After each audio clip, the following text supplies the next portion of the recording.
Farland Classic Restoration. Today we're down here in the showroom.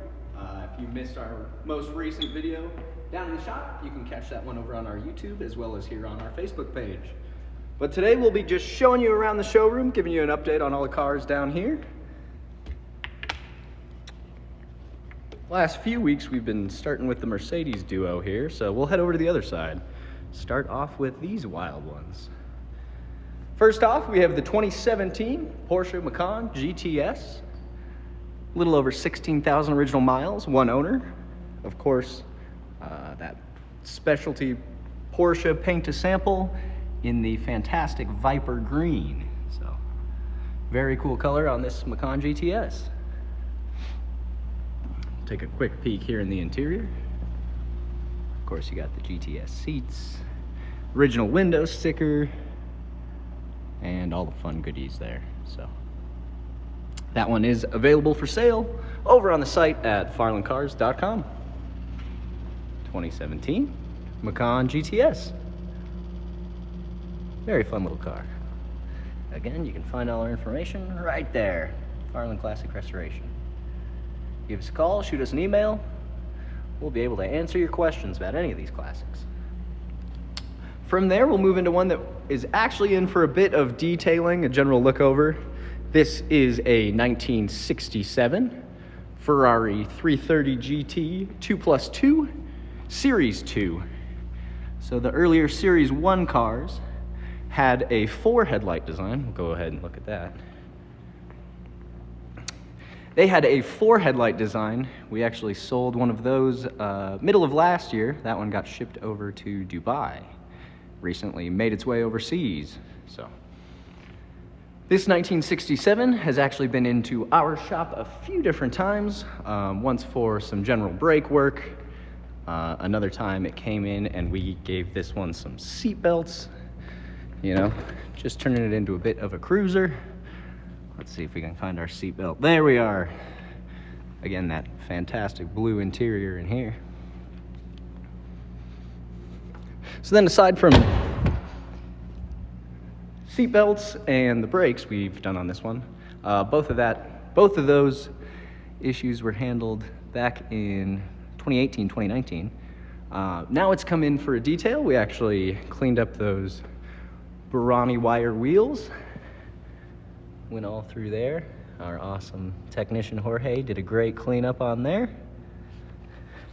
And we also did some documentation. This one may be going up for sale on a very familiar auction site here soon. Keep an eye out for that one. The 1967 Ferrari 330 GT 2+2.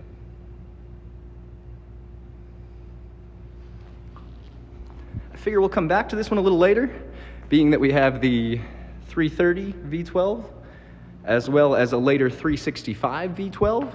So we can kind of compare the two engine bays there. Again, this is the earlier car. That would be a 72 Ferrari 365, so a little bit bigger displacement. That's also the GT. That's the GTC-4. Sorry, trying to remember my numerology here. So this one was really the successor to the Daytona. Of course, we do have that Daytona we're restoring up in the shop. That one actually just went into the paint booth for some underspray and spraying all the sills through that one. So if you haven't seen that one, definitely go check out our recent video over on Facebook or youtube.com, last week's Farland live stream. All right, beside that one, we have the 1967 Maserati Mistral. I was gonna say Montreal, but Montreal's the orange guy back behind me. This Mistral is a twin spark plug system, so an inline 6, but it actually has 12 spark plugs. Again, this inline 6 was developed from the Grand Prix racing cars of the late 50s for Maserati. This would be one of the last holdouts of that twin spark design and kind of the last run of that powerful inline 6 that they had relied on so heavily. So, and then this week, many saw that Maserati introduced their new model, the MC20. I think that the new MC20 has very similar body lines, especially back here in the rear curvature of the window. Definitely go check that one out, the MC20 by Maserati. And we'll also take a look inside here for a moment. Again, in classic Italian style, you have your e-brake kind of in by your thigh there when you're driving. And then, of course, all that Italian switchgear. You've got... I'm not going to attempt to say those names, being that I'll probably butcher my Italian. But, Maserati Mistral. Recently put a new speedometer in that one, and that one is available over on our site. Again, farlandcars.com. So would you go 6 or 12? Maserati, Ferrari? Tough pick. Blue or red? Who knows? And then over here we have the 1986 Porsche 911 Carrera Cabriolet. One of the first years of the Cabriolet models. Of course, the Cabriolet styling was offered in the earlier 356, but when the 356 production ended around 1964, the Cabriolet design kind of fell off for the next 20 or so years. So, and then again, many associate all Porsches with the Fuchs style wheels. Throughout the 80s, the standard option was this phone dial wheel, more often seen on the 928s and such. But many 911 owners optioned for the Fuchs back in the day. This one was not optioned as such. While we're on the object of options here in this Porsche, we can also take a quick gander at the factory car phone. How cool is that? Of course, it's not in service anymore, but definitely a cool time capsule element of this classic Porsche. The 1986 911 Carrera. And as we're always talking about here at Farland is originality. This one has very, very original paint all throughout. There are a few little issue areas right up on the bumper. A classic driver example. We want to say about 95% original paint. Very nice car there. And then of course, you have that interior work that's been done. Not quite factory, but that perforated insert is great for keeping you cool while you're letting the wind through your hair. From there, we will move over to our W113 Mercedes-Benz, the 280 SL. This one came in as part of a trio. We sold this owner's BMW M3 convertible, as well as a Porsche 911 GT3 that this owner had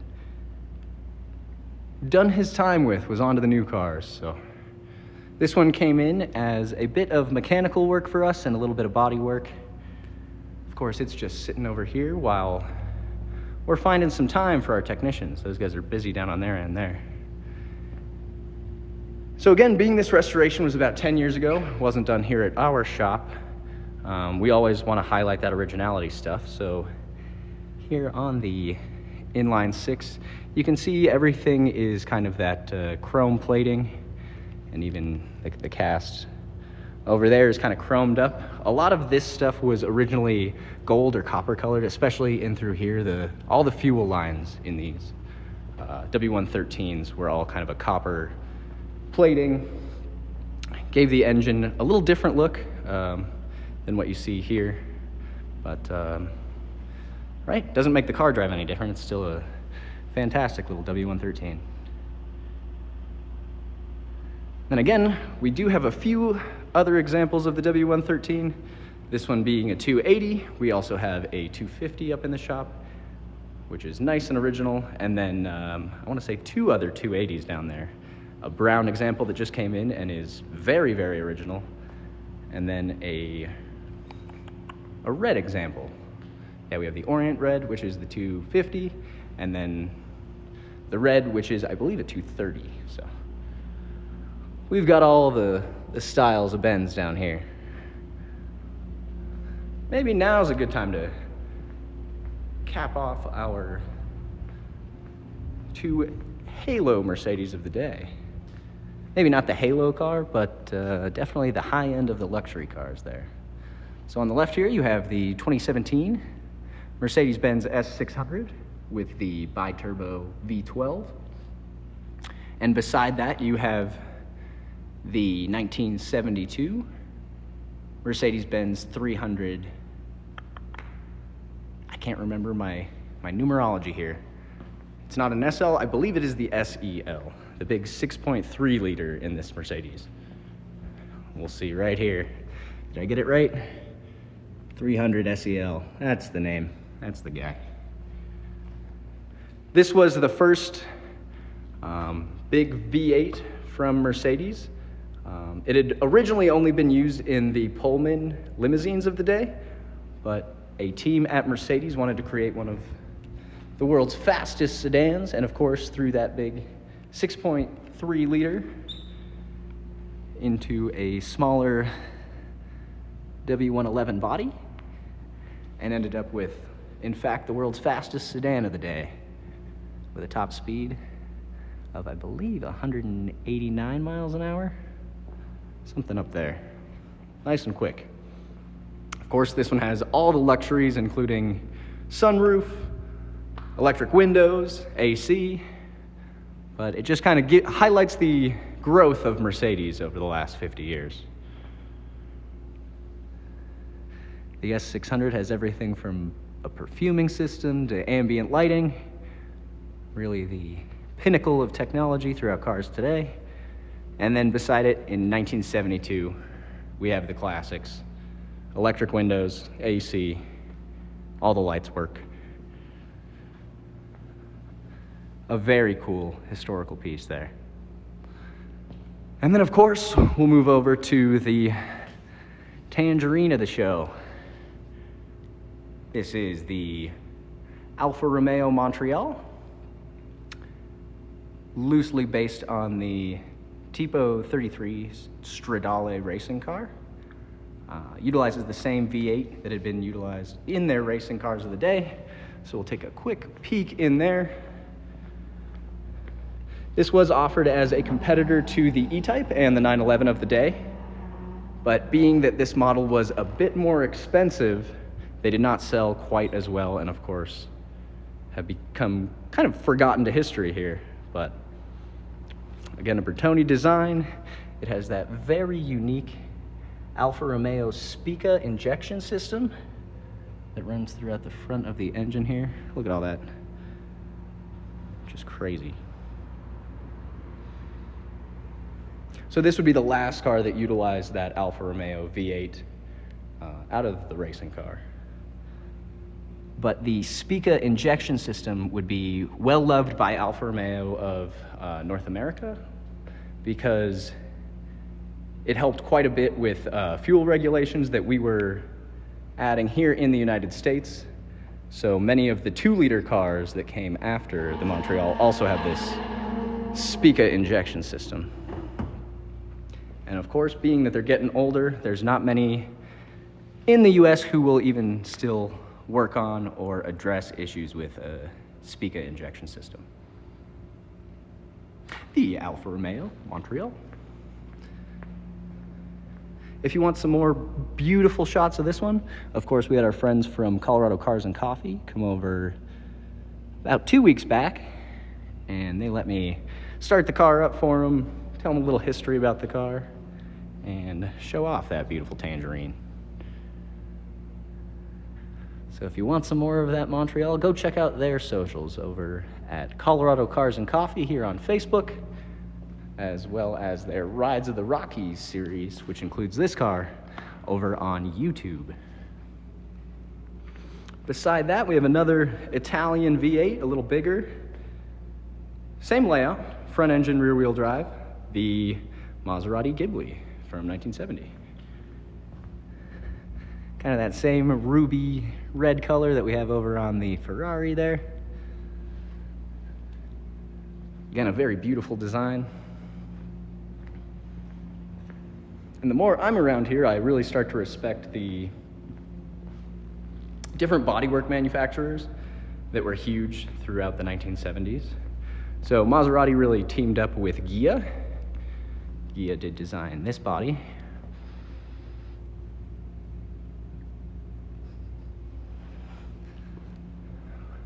Where Alfa Romeo kind of danced around, they played with a few different ones. This is, of course, a Bertone design. Bertone also worked quite frequently with Lamborghini. Many of their designs ended up over there. And many people call the Montreal the Little Mura. Very similar design philosophy, lots of similar shapes. And then, of course, it does have that NACA duct up front, as they're famously referred. That one would later be used on the Countach, right on the side there. So we'll take a peek inside the Ghibli here. That white leather, and then you have, I believe it's called mouse fur, mouse hide dash there. We'll spin around to the other side. Check out the switch gear. I do have a note there as the battery's off in this one. But yeah, plenty to play around with here in the lavish seating of the Maserati Ghibli. While they're both V8s, the Ghibli definitely offers quite a bit more room in terms of front and rear passengers. If I remember correctly, the Montreal rear seat is really more of a hopeful thought. We'll pop in here, see if we can swing this camera around. You can see that gap between the end of the seat there and the back of the seat is about, what, 1.5 inches there, 2 inches? So if you've got some real narrow knees, you might fit, but otherwise it'll be a tight squeeze in the back of the Montreal.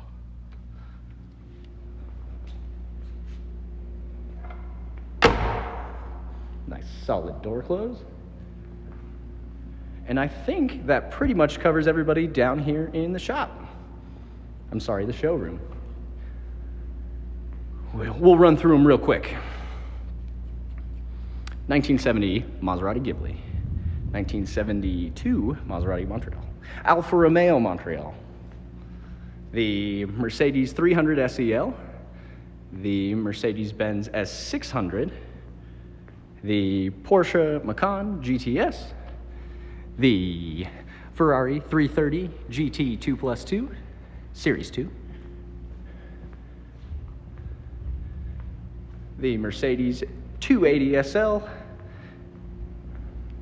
The Maserati Mistral. The 1972 Ferrari 365 GTC-4. And finally, our lovely little friend, the 1986 Porsche 911 Carrera Cabriolet. I think that's where we will leave you for today. Again, if you want to check out what we've been up to over in the shop, please check out our most recent live stream, aside from this one, over on our Facebook or YouTube page. But that's going to do it for today. We'll give you a few minutes to check out that Porsche while I take off. Thanks for stopping by.